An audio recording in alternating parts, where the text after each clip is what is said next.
So Android leverages Linux user management to isolate apps.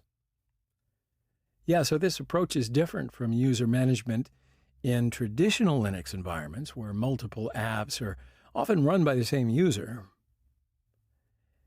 But here, Android creates a unique UID for each Android app and then runs the app in a separate process. So consequently, each app can access its own resources only. And this protection is enforced by the Linux kernel.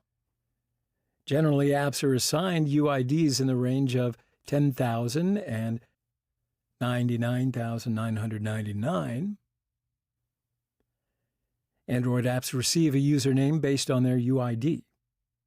For example, the app with UID 10,188 receives this username, use0_a188.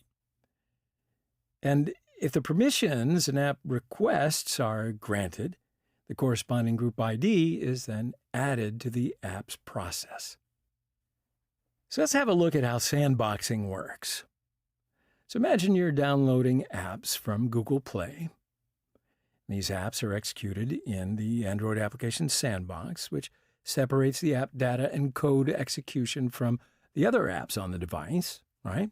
So this separation adds a layer of security. Now, applications run under well-defined and constant UIDs. Android does not have the traditional /etc/password file, and its system UIDs are statically defined in the Android file system config header file. Application UIDs are also written to the data system packages list file. Additionally, each application is given a dedicated data directory, which only has permission to read and write to.